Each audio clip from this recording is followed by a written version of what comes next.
শুভ সকাল বন্ধুরা, তোমরা সকলে কেমন আছো? আশা করি তোমরা সকলে ভালো আছো। আমিও না মোটামুটি ভালো আছি, খুব একটা ভালো নেই। আমার নতুন একটা ব্লগে তোমাদেরকে অনেক অনেক স্বাগত। আজ হচ্ছে বৃহস্পতিবার আর এখন বাজে ঘড়িতে ঠিক 6টা। তো এখন থেকে তোমাদেরকে সাথে নিয়ে আমার নতুন একটা ভিডিও শুরু করলাম। আশা করি ভিডিওটি তোমাদের ভালো লাগবে। আর হ্যাঁ বন্ধুরা, ভিডিওটা স্কিপ না করে পুরোটা দেখার অনুরোধ রইল। ঘুম থেকে উঠে আমি হেঁটে নিয়েছি, আর আমি প্রত্যেক দিন চেষ্টা করি যাতে আধ ঘন্টা করে প্রত্যেক দিন সকাল বিকেল দুবেলা হাঁটার। তো তোমরা যারা প্রেগনেন্ট আছো তারা কিন্তু প্রত্যেক দিন এটা অবশ্যই করবে, প্রত্যেক দিন কিন্তু হাঁটার চেষ্টা করবে।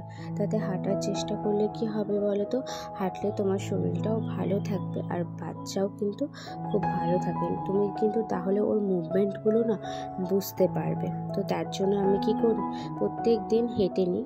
আর যেদিন শরীরটা ভালো থাকে না সেদিন কিন্তু আমি সেভাবে হাঁটি না, ওই মাঝে মাঝে চেষ্টা করি যে হাঁটার। যেদিন শরীর ভালো থাকে সেদিন আমি প্রত্যেক দিনই হাঁটি, আর যেদিন ভালো থাকে না ওই হালকার ওপরে হাঁটি, হয়তো 10 থেকে 15 মিনিট হাঁটলাম, এইভাবেই আমি কিন্তু করি। আর ঘরে এসে আজকে ভাবছি কি ঘরটা পুরো ঝেড়ে নেবো, কারণ কি ঘরে প্রচণ্ড পরিমাণে ঝুল হয়েছে। তো সেই জন্য আমি কি করছি, ঘরটা আগে ভালো করে ঝেড়ে নিচ্ছি। প্রায় অনেক দিনই না ঘরে ঝুল ঝাড়া হয়নি, তো তার জন্য আমি কি করছি, আমি বলছি আমি আজকে ঝেড়ে নিই। কারণ কি মা আমাকে নিয়ে বেশিরভাগ টাইম ব্যস্ত থাকে, আমার সমস্ত কিছু করে দেওয়া থেকে শুরু করে সমস্ত কিছু করে। তো তার জন্য ভাবছি কি আমি হালকার ওপরে করি, টুকিটাকি কাজ করতে যেটুকু পারি সেটুকু করার চেষ্টা করি। তো তার জন্য আমি কি করছি, ঝুলগুলো ঝেড়ে নিচ্ছি। আর ঝুলগুলো না বেশিরভাগ টাইমই না ওই অ্যাডভেস্টারের ওইখানগুলোতেই থাকে, তো তার জন্য আমি ভালো করে ওই জায়গাগুলোই আমি ঝেড়ে নিচ্ছি। আর তোমাদের সাথে তো আমি শেয়ার করেছিলাম আমার 13 তারিখে 9 মান্থের ডাক্তার চেক আপ ছিল।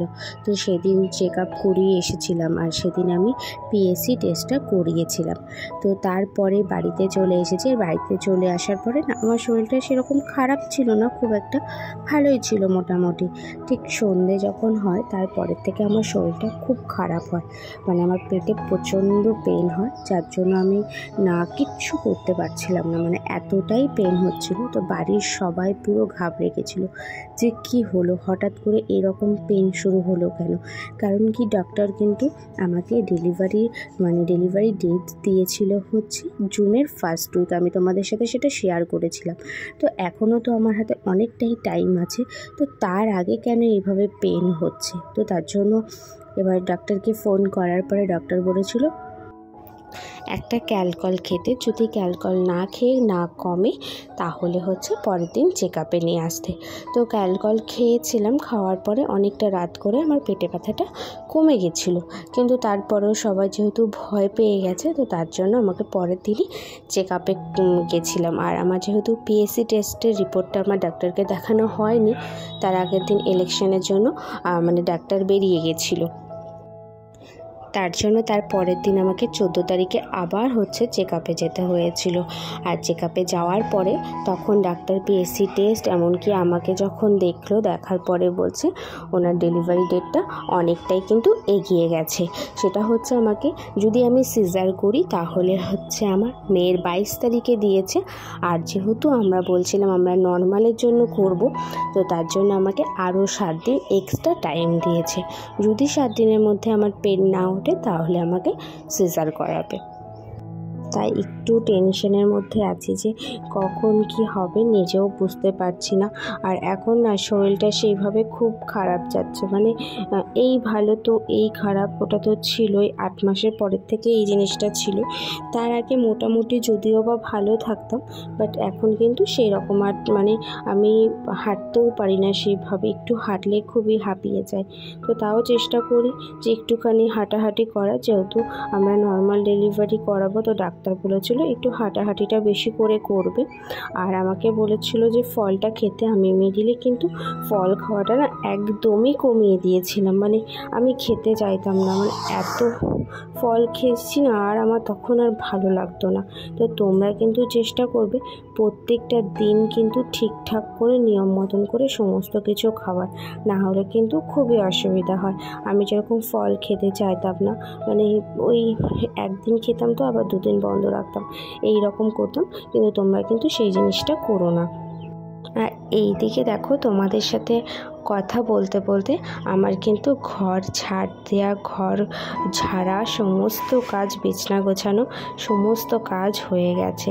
যেহেতু আমি বলেইছি সকালে আগে ভেবেই নিয়েছিলাম হেঁটে এসে আজকে ঘর ঝেড়ে তারপরে হচ্ছে বাসি ঘরটা ঝাড় দেব।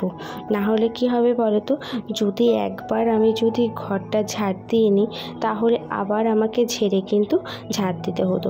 তো ভাবলাম এখনও যেহেতু বাসি ঘর ঝাড় দেওয়া হয়নি, তো তার জন্য আগে ঘরটাই ঝেড়ে নিই, ঝেড়ে সমস্ত বিছানাটা গুছিয়ে নিই, গোছানোর পরে আমি ঘরটাও ঝেড়ে নেবো, ঝাড় দিয়ে নেবো। আর এদিকে দেখো আমার ভাই আমাকে কিন্তু জ্বালাচ্ছিল।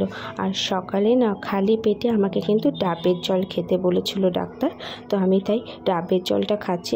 এখন না 9 মাসের টাইমে তোমরা যদি কেউ প্রেগনেন্ট থাকো তো ডাবটা কিন্তু একদম কিন্তু খাবেই, প্রত্যেক দিন খাওয়ার চেষ্টা করবে। আর সকালবেলা টিফিন হয়েছিল আজকে চাউমিন করার পরে না একটু আম মাখা খেতে ইচ্ছে করছিল। মানে অনেক দিন আমার না এখন সেভাবে আমি টকটা খেতে ভালোবাসি না, কিন্তু আমার কাকু বলছিল তো গাছে যেহেতু আম হয়েছে, তো বলছে কি তাহলে আম মাখা করবি, তাহলে আম মাখা সবাই মিলে খাবো। তো তার জন্য সবার জন্য আমি আম মেখে নিচ্ছি। আর এই টক ঝাল আম খেতে না আমার আগে খুব ভালোবাসতাম, কিন্তু এখন না সেই রকম ভালোবাসি না, ওই একটুখানি খেয়েছি। আর এইদিকে আমি দুপুরের খাবারও খেয়ে নিচ্ছি। স্নান আমার অনেকক্ষণ আগেই হয়ে গেছিলো, সেটা তোমাদেরকে বলা হয়নি। তো স্নান করে দুপুরের খাবার খেয়ে ওই যে বললাম ফল খেতে বলেছিল ডাক্তার, তো তার জন্য তরমুজ কেটেছিল সবার জন্য, তো আমিও সেখান থেকে তরমুজ খেয়েছি। আর এখন জানো তো একদমই কিন্তু ঝালটা খাবে না, সবাইকেই বলছি ঝাল খাওয়াটা কিন্তু একদম উচিত না, তাহলে কি বাচ্চা কিন্তু সহ্য করতে পারে না। তো আমি এখন একদমই ঝাল খাওয়া কমিয়ে দিয়েছি। আগে কিন্তু আমি প্রচুর ঝাল খেতাম, মানে আমি এতটাই ঝাল খেতাম, আমার বাড়ির সব থেকে বেশি ঝাল আমি খেতাম। তো এখন আর সেই জিনিসটা ঝালটাও খেতে পারি না, টকটাও খেতে পারি না। তো খাওয়া দাওয়া শেষ করে আমরা একটুখানি শুয়েছিলাম। ঘুম থেকে উঠে বিকেলবেলা কী করছি, ঘরটা গুছিয়ে নিচ্ছি। ঘর গোছানো মানে ওই যে নিচে বিছনা করেছিলাম সেটা হচ্ছে গুছিয়ে নিচ্ছি, বিছনা করে ঘরটা ঝাড় দিয়ে নেব।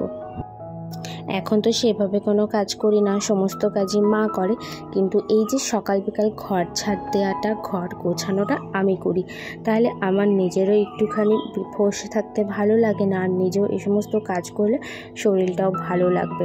তো তার জন্য আর আজকে ঘুম থেকে উঠে দেখছি একটু মেঘলা মেঘলা করেছে পুরো আকাশটা, আর হচ্ছে খুব হাওয়া দিচ্ছিল, তার জন্য না ঘরে অনেকটাই বালি ঢুকে গেছিলো। তো তার জন্য ভালো করে একদম ঝেড়ে নিচ্ছি।